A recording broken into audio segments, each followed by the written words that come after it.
मकदूनिया, क्या बोलते हो, मैसिडोनिया, मकदूनिया, यूनान, उस समय जो यूनानी साम्राज्य हुआ करता, ग्रीस एम्पायर जो हुआ करता, वहां का एक छोटा सा प्रांत मैसिडोनिया, मैसिडोनिया का सिकंदर था। और उस युवा राजा के मन में आया कि क्यों ना मैं पूरी धरती पे कब्जा कर लूं, पूरी दुनिया पे कब्जा कर लूं। पर उन लोगों के हिसाब से दुनिया केवल एशिया, यूरोप, अफ्रीका ही थी।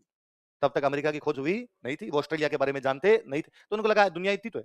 कब्जा कर लेते हैं। तो उसको लगा मैं यूनान से निकलूंगा, यूनान से निकल के मैं जाऊंगा मिस्र, कहां पे जाऊंगा, अफ्रीका आ गया। मिस्र से निकल के मैं जाऊंगा सेंट्रल एशिया, ये अरब वाले देश है, एशिया आ गया। यहां से निकल के मैं जाऊंगा आगे इंडिया, इंडिया से मैं आगे आ जाऊंगा रसिया, और रसिया से मैं सीधा सीधा आ जाऊंगा यूनान। वो चाइना के बारे में नहीं जानते थे,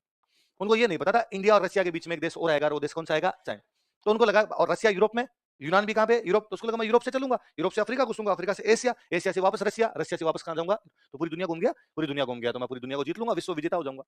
सिकंदर निकला यूनान से, यूनान वाले उसने यूरोप वाले जो छोटे छोटे राज्य थे वो जीते, अफ्रीका की तरफ आया, मिस्र और उसके आसपास के जो राज्य थे वो जीते, सेंट्रल एशिया में आया, जो राज्य थे वो जीते, और यहाँ पर बड़ा स्मूथली जीत रहा है, आराम से, जो सामने आ रहा है वो सरेंडर करेंगे, भाई साहब लड़ना ही नहीं, तू कहेगा वैसे कर लेंगे। अब वो घुसा अपने इंडिया की तरफ, अफगानिस्तान घुसा, किधर घुसा वो, हिंदू कुश की पहाड़ियां क्रॉस की उसने, और जैसे अफगानिस्तान घुसा, अब उसकी लड़ाइयां होने लगी। अब तक वाले लड़ ही नहीं रहे थे उससे, अब उससे लड़ाइयां शुरू, हाँ जीत रहा है वो अब भी, और उसको जोर आ रहा है। वो अफगानिस्तान जीता, अफगानिस्तान जीत के उसने पाकिस्तान जीता, पाकिस्तान जीत के वो इंडिया वाले पंजाब की तरफ घुसा, इंडिया वाले पंजाब में अपने नदी एक व्यास, कौन सी नदी है, और व्यास नदी तक आते उसके सैनिकों ने मना कर दिया, उसके सैनिकों ने कहा आगे नहीं जाएंगे। कारण कि एक तो उसके सैनिकों को ये पता चला कि अपने यहां पहुंचे हैं, और यहां तक तो इंडिया ही है, तो उनका अभी तो भारत शुरू है, और इससे आगे डबल पड़ा है चाइना, और इससे ट्रिपल पड़ा है रसिया। भाई साहब अभी तक कुछ जीत के नहीं है, आगे है सब कुछ। दूसरा, जब अफगानिस्तान में घुसने के बाद उनको ये जो पूरा भाग था, पाकिस्तान वाला भाग और अफगानिस्तान वाला भाग, इसमें मर रहे थे वो, जैसे इंडिया की तरफ घुसे गर्मी शुरू हो गई, इसलिए जलवायु उनके लिए भयानक होती जा रही थी, क्लाइमेट सूट नहीं कर रही, मर रहे हैं वो लोग, दूरी बहुत ज्यादा है, सामना करना पड़ रहा है। उसके सैनिकों ने सिकंदर कहा या तो वापस चल वरना तेरी टांगे तोड़ेंगे हम। सिकंदर को मारने की धमकी दी, इसलिए सिकंदर यहां से व्यास नदी से वापस चला गया, व्यास नदी से आगे वो आया नहीं। और इस दौरान पंजाब में अपनी कुछ जातियों से हारती है, मालव, सिवी, अर्जुनैन, और वो हार के कहां गए। जब वो वापस जा रहा था तो अब जो इलाका उसने जीत लिया उसका क्या करे, तो उसने एक काम किया कि मान लो उसने पंजाब में एक किसी राजा को हराया, अपने एक राजा को हराया था उसने, पोरस, किस राजा को, पर वो पोरस से बड़ा राजीवार, उसने कहा पोरस तू रख ले, वापस तू रख ले, पर तू मेरे अंडर है, ध्यान रखना, तू रख इसको, पोरस ने कहा ठीक। या उसने किसी एक राजा को हराया था, आंभी,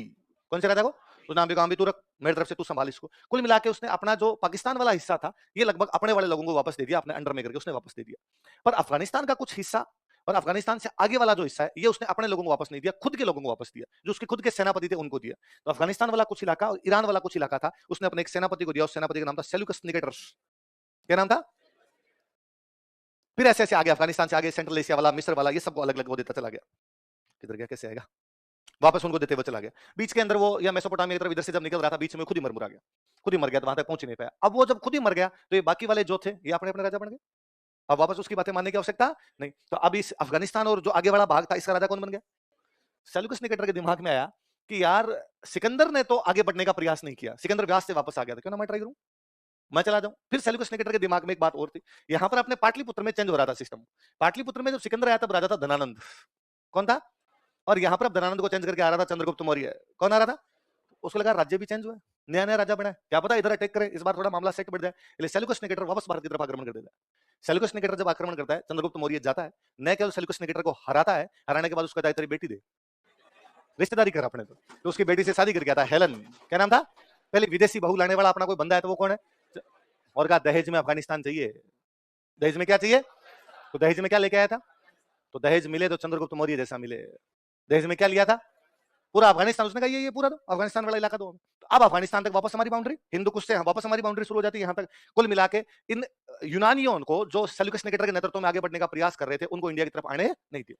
उनको यहाँ से वापस भगा देता है। अब वो सेल्यूकस निकेटर यहाँ रह गए, अफगानिस्तान के इधर वाले भाग में रह गए, यहाँ बैठे, अब उसका बेटा पोता पड़पोता सड़पोता यूनानी इधर राज कर रहे हैं, इधर अपने चंद्रगुप्त मौर्य के बेटे पोते पड़पोते सड़पोते आ रहे हैं। अशोक के बाद वाले राजाओं ने लड़ाइयां बंद कर दी,